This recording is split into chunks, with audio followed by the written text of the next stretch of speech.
কোনো কাজ করতে গেলে আমাদের বিভিন্ন রকমের সমস্যা হয়। বেশিরভাগ মানুষ কাজ করতে বসলে সুন্দরভাবে কাজ সম্পন্ন করতে পারে না।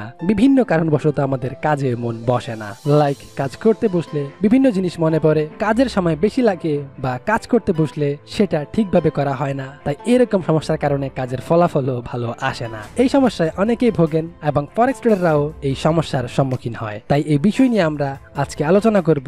আশা করি আপনারা আমাদের সঙ্গেই থাকবেন। তো হ্যালো ভিউয়ার্স, আমি ফরেক্স বিডি এর একজন অফিসিয়াল মেম্বার। আশা করি আপনারা সবাই ভালো আছেন। আর যারা এখনো ফরেক্স বিডি সাবস্ক্রাইব করেননি তারা ঝটপট সাবস্ক্রাইব করে পাশের বেল আইকনটি ক্লিক করে ফরেক্স বিডির সাথে অ্যাক্টিভ থাকুন, কারণ আপনাদের একটি সাবস্ক্রাইব আমাদের আরো ভালো ভিডিও দিতে আত্মবিশ্বাস যোগায়। So let's go. কাজ ভালোভাবে করতে না পারলে সেই কাজে তেমন সফল হওয়া যায় না। তেমনি ভালো ফলাফল না আসার কারণে মানুষ দিনের পর দিন হতাশাগ্রস্ত হতে থাকে, যার ফলে মানুষ আরো পিছিয়ে পড়ে। শুধু পিছিয়ে পড়ে না, মানুষ তার কাঙ্ক্ষিত লক্ষ্যে কখনোই পৌঁছাতে পারে না। তাই আজকে আমরা আলোচনা করব কিভাবে কাজে মনোযোগ বাড়ানো যায়। এর মধ্যে প্রথমটি হলো আপনার কাজের জন্য সেরা সময়টি বাছাই করুন। সবকিছুর একটা নির্দিষ্ট সময় রয়েছে। যেমন সকালবেলায় পড়তে বলা হয়, কারণ তখন মস্তিষ্ক সতেজ থাকে, তাই আপনি কঠিন কোনো কাজ সহজেই রপ্ত করতে পারবেন। আপনি যদি এমন সময় বাছাই করেন যে সময়ে কাজ করা কষ্টসাধ্য, বা আপনি কাজ করার সময় বাছাই করলেন দুপুর বেলায়, তাহলে সেই কাজে মনোযোগ রাখা আপনার জন্য কষ্টকর হয়ে যাবে। কারণ দুপুর বেলায় লাঞ্চ করার পর স্বাভাবিকভাবেই মানুষের কিছুটা ঘুম চলে আসে, আর তাই অবশ্যই তখন আপনার মধ্যে একঘেয়েমি চলে আসবে, যার জন্য আপনি ঠিকভাবে কাজ করতে পারবেন না এবং আপনার কাজের ফলাফলও ভালো আসবে না। তাই আপনাকে নিজের কাজের জন্য সঠিক সময় বাছাই করে নিতে হবে। আশা করি আপনারা নিজেরাই বুঝতে পেরেছেন কোন সময়টি ভালো। একটা কাজ করতে পারেন, ডায়েরিতে আপনার সকল কাজের লিস্ট করতে পারেন। এরপর দেখুন দিনের কোন সময়টাতে আপনি কাজ করলে বেশিক্ষণ মনোযোগ সহকারে কাজ করতে পারবেন, অর্থাৎ কখন আপনার মাইন্ড ফ্রেশ থাকে। এইভাবে রুটিন করে কাজ করলে আপনার কাজ অনেকটাই ইজি হয়ে যাবে। কি কাজ করবেন, কখন করবেন, এগুলো লিখে রাখলে আপনার কাজের আগ্রহ বাড়বে। তাই আপনারা এই ব্যাপারটি ফলো করতে পারেন। এরপরটি হচ্ছে ঘুম থেকে উঠে নিজের কাজের দিকে ফোকাস করা। আমাদের মধ্যে যে অভ্যাসটি সব থেকে বেশি রয়েছে সেটি হচ্ছে ঘুম থেকে উঠেই ফেসবুকের নোটিফিকেশন চেক করা। এই অভ্যাসটির কারণে আপডেট থাকা যায় ঠিকই, কিন্তু এই অভ্যাসের কারণে আপনি অনেকটা সোশ্যাল মিডিয়ার দিকে ঝুঁকে পড়ছেন, কারণ সকালে উঠে সতেজ মস্তিষ্কে আপনি সোশ্যাল মিডিয়াকে জায়গা দিয়েছেন। এতে করে আপনি সেদিকে বেশি ঝুঁকে পড়তে পারেন। তাছাড়া বিভিন্ন গবেষণায় দেখা গেছে যে মানুষ যেমন মাদক দ্রব্যের প্রতি আসক্ত হয়, তেমনি বর্তমান সময়ে মানুষ গেমস কিংবা সোশ্যাল মিডিয়ার প্রতি আসক্ত হচ্ছে, যার কারণে মানুষের বেশিরভাগ সময় চলে যাচ্ছে এমন একটি জায়গায় যেখান থেকে আপনার কোনো প্রফিট হয় না। এতে আপনার সময় নষ্ট হয়, তেমনি আপনার কাজগুলোতেও খারাপ ইফেক্ট পড়ে। তাই মেসেজ চেক করে নিজের দিন শুরু করার আগে একটু নিজের কাজের দিকে ফোকাস করুন। নিজেকে সময় দিন। সকালবেলা উঠে হালকা ব্যায়াম করুন, তারপর ব্রেকফাস্ট করে নিজের কাজে নেমে পড়ুন। এরপর চাইলে মেসেজ, ইমেল কিংবা নোটিফিকেশন চেক করতে পারেন। এতে আপনার কোনো ক্ষতি হবে না, আপনি সব দিকেই মোটামুটি খেয়াল রাখতে পারবেন।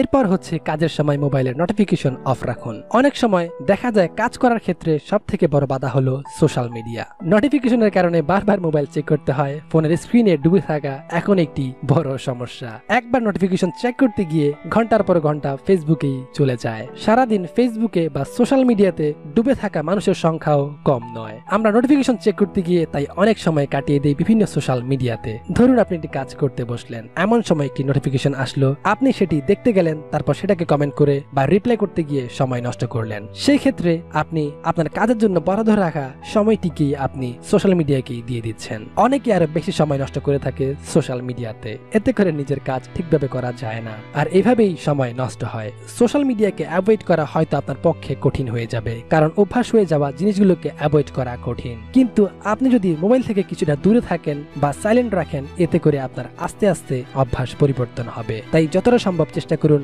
মোবাইল থেকে দূরে থাকতে।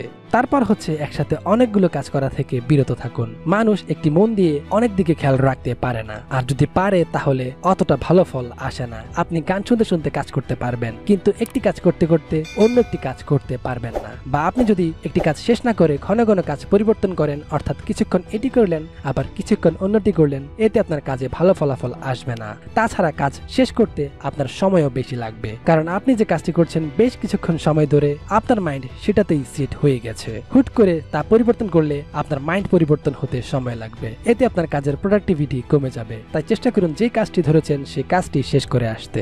নেক্সট অপশন হচ্ছে ব্রেক নিন, বড় কাজগুলোকে ছোট ছোট অংশে ভাগ করে ফেলুন। কাজ করতে করতে প্রায় সময় আমাদের মাথা ধরে যায়, এর মানে হচ্ছে কাজ করতে করতে আমাদের ব্রেন গুলো ক্লান্ত হয়ে গেছে। তাই মাঝে মাঝে কাজে ব্রেক নিন। ব্রেক মানে সোশ্যাল মিডিয়ায় বুঁদ হয়ে থাকা নয়। কাজ করার ফাঁকে ব্রেক হিসেবে আপনি একটু হাঁটাহাঁটি করতে পারেন, কিংবা হালকা খাবার গ্রহণ করতে পারেন, বা একটু বাইরের পরিবেশ থেকে ঘুরে আসতে পারেন। এতে আপনার পারফেক্ট রিফ্রেশমেন্ট হবে এবং কাজের মধ্যে আপনি মনোযোগ ঠিকভাবে দিতে পারবেন। কোনো কাজ কি বেশি বড় কিংবা একঘেয়েমি রকমের মনে হচ্ছে? চিন্তা করার কারণ নেই, এইসব কাজগুলোকে আপনি ছোট ছোট করে ভেঙে ফেলুন।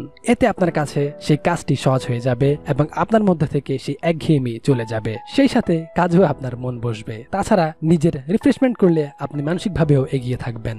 মাঝে মাঝে নিজেকে পুরস্কৃত করুন। একটানা কাজ করতে যাবেন না, মানে একটানা অনেকগুলো কাজ না করে মাঝে মাঝে বিরতি নিন এবং নিজেকে পুরস্কৃত করুন। প্রতিটি কাজের লক্ষ্য পূরণ হলে নিজেকে একটি উপহার দিন। এরকম সেলফ রিওয়ার্ডের প্র্যাকটিসগুলো আপনাকে মোটিভেটেড করতে সাহায্য করবে। আর সব সময় নিজেই নিজেকে মোটিভেটেড করতে পারলে আপনার কাজের মানও ভালো হবে। তাছাড়া কাজে ভালো ফলাফল পাওয়ার জন্য আরো কিছু বিষয় খেয়াল রাখতে হবে, যেমন যে কাজগুলো কঠিন মনে হবে সেগুলো প্ল্যান করে ভালো একটি সময় বাছাই করে তা সম্পাদন করতে পারেন। রুটিন মাফিক কাজ করা, শারীরিক ব্যায়াম করা, পুষ্টিকর খাবার খাওয়া, পর্যাপ্ত পরিমাণে ঘুম যাওয়া ইত্যাদি কাজে মন বসার ক্ষেত্রে ভালো ভূমিকা রাখে। এই ব্যাপারগুলো চাইলে আপনি একদিনই অর্জন করতে পারবেন না, কারণ এই ব্যাপারটি অন্যান্য কাজের মতোই অনুশীলন নির্ভর। তাই কাজের মান ভালো করতে হলে অবশ্যই আপনাকে এই ব্যাপারগুলো মাথায় রেখেই কাজ করতে হবে। কিন্তু প্রথমে আপনার অনেক সাইকোলজিক্যাল প্রবলেম হবে। যেমন ধরুন, প্রথম আপনার কষ্ট হবে, কিন্তু আপনি যখন নিজেকে অভ্যস্ত করে তুলবেন তখন এইগুলো আস্তে আস্তে ঠিক হয়ে যাবে। তো অবশ্যই এই বিষয়গুলো মাথায় রেখে আপনারা কাজ করবেন,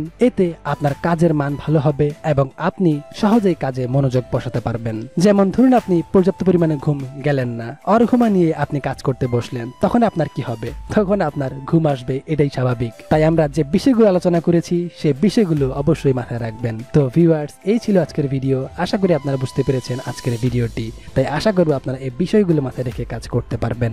তো ভিডিওটি শেষ করার আগে বলবো, এই ভিডিওটি যদি আপনাদের ভালো লেগে থাকে তাহলে অবশ্যই একটি লাইক দিতে ভুলবেন না, কারণ আমরা প্রত্যেকটি ভিডিও করে থাকি শুধুমাত্র আপনাদের জন্য। আপনারা যখন ভিডিওতে লাইক এবং কমেন্ট করেন তখন আমরা আত্মবিশ্বাসী হই আরো ভালো কিছু করতে। তো সবাই অবশ্যই লাইক এবং কমেন্ট করে আমাদের সাথে থাকুন এবং সুস্থ থাকুন, ফরেক্স বিডির সাথে থাকুন। তো সবাই ভালো থাকবেন, সুস্থ থাকবেন। Good bye, tata.